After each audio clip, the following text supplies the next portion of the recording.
Muchas bendiciones, mis amados hermanos. Le damos gracias a Dios porque nos da esta bonita oportunidad de continuar estudiando esta preciosa carta de Primera de Juan. Vamos a leer el capítulo 2, versos 3 al 6, dice así. Y en esto sabemos que nosotros le conocemos y guardamos sus mandamientos. El que dice yo le conozco y no guarda sus mandamientos, el tal es mentiroso y la verdad no está en él. Pero el que guarda su palabra, en este verdaderamente el amor de Dios se ha perfeccionado. Por esto sabemos que estamos en él. El que dice que permanece en él debe andar como él anduvo. Gloria al Señor. Vamos a continuar. El tema de hoy es pruebas del verdadero conocimiento de Dios. Pruebas del verdadero conocimiento de Dios.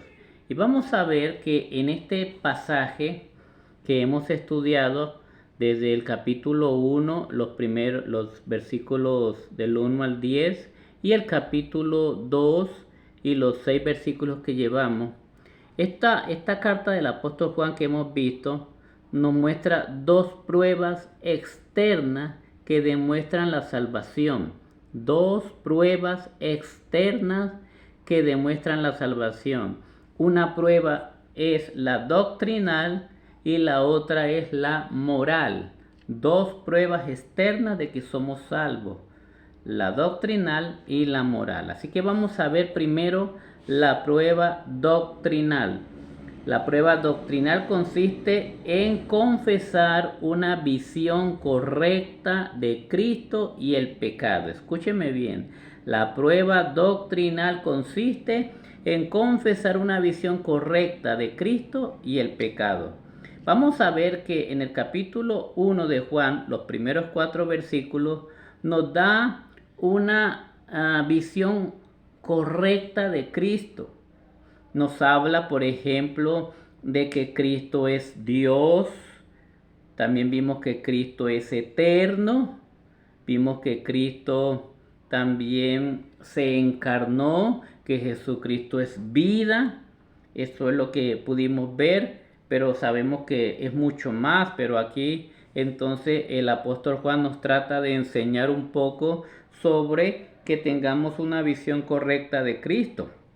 Y lo que yo veo que el apóstol Juan quiere mostrarnos más claramente es que veamos la grandeza de Cristo y su santidad, lo grande que es Cristo, su santidad, y de que, como vimos ya, Él es Dios, pero también se encarnó. ¿Y se encarnó por qué? Porque nos ama y porque era la única forma de salvarnos. Entonces Cristo, siendo Dios, santo, justo, bueno, puro, todo eso, Él se hace carne, Él se vuelve como nosotros, hombre, un ser humano para morir por nosotros. Ahora, entonces, es bueno que tener en cuenta esto, una visión correcta de Cristo, que Cristo es hermoso, es amor y nos ama tanto, ¿cierto? Ahora, en segundo lugar, dice que también hay una prueba externa, que es la parte entonces del pecado, ¿no? Primero, una visión correcta de Cristo. Segundo, una visión correcta del pecado.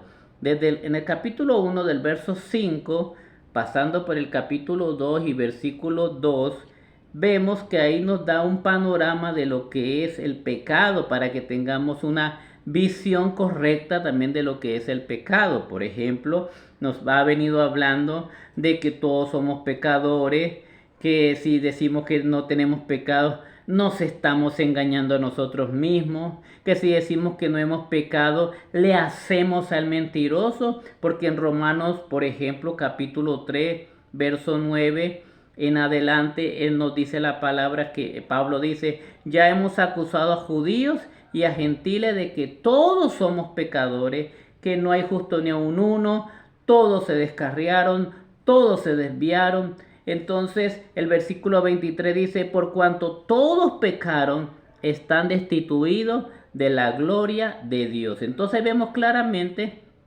que el apóstol Juan nos presenta esas dos pruebas externas que demuestran nuestra salvación.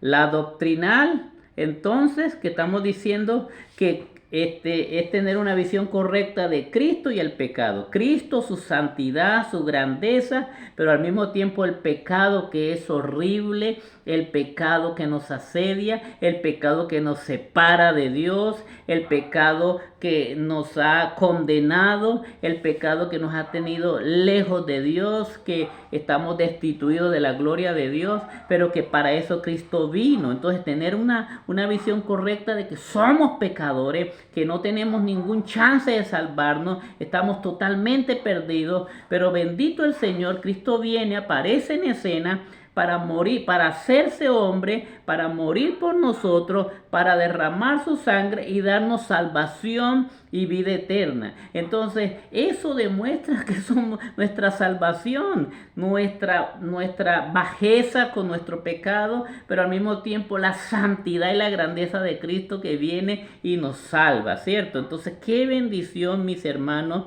y mis amigos, ver esto claramente, tener esa visión correcta de Cristo y el pecado, la grandeza de Cristo y lo horrible del pecado. Pero en segundo lugar hay una prueba moral que consiste en la obediencia a la palabra de Dios, que fue lo que vimos la vez pasada y que déjenme rápidamente recalcar. Capítulo 2, versículo 3 al 6. Ahí dice, está diciendo, en esto sabemos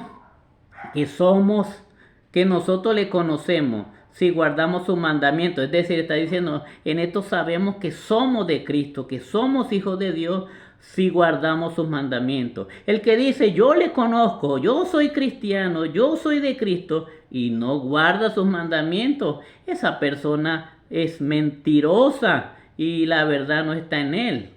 Pero el que guarda su palabra, dice, en este verdaderamente el amor de Dios se ha perfeccionado. El que guarda la palabra, el que es obediente, este realmente está demostrando que es de Dios, que es hijo de Dios, que es una persona que está haciendo la voluntad de Dios.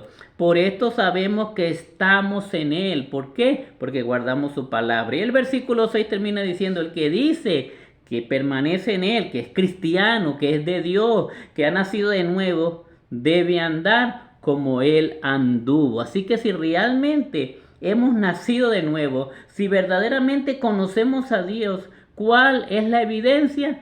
Que andamos como Él anduvo, que guardamos su palabra, que nos esforzamos. Mi hermano y mi hermana, mi amigo, esforcémonos por conocer a Dios, esforcémonos por sentirlo, sí, pero sobre todo vamos a demostrarle que le amamos. Juan 14:15, ¿qué es lo que dice? El que me ama, mi palabra guardará. Si me amáis, guardad mis mandamientos.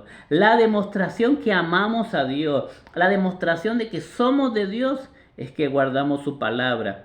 Es que queremos imitar a Cristo. Es que queremos vivir como Él vivió. Queremos vivir una vida santa, una vida agradable. Eso es lo que evidencia realmente que somos de Dios. Así que te invito a que te arrepientas y pongas toda tu confianza en Cristo para que Cristo te salve y de esa manera comiences a vivir una vida santa y agradable a nuestro Dios.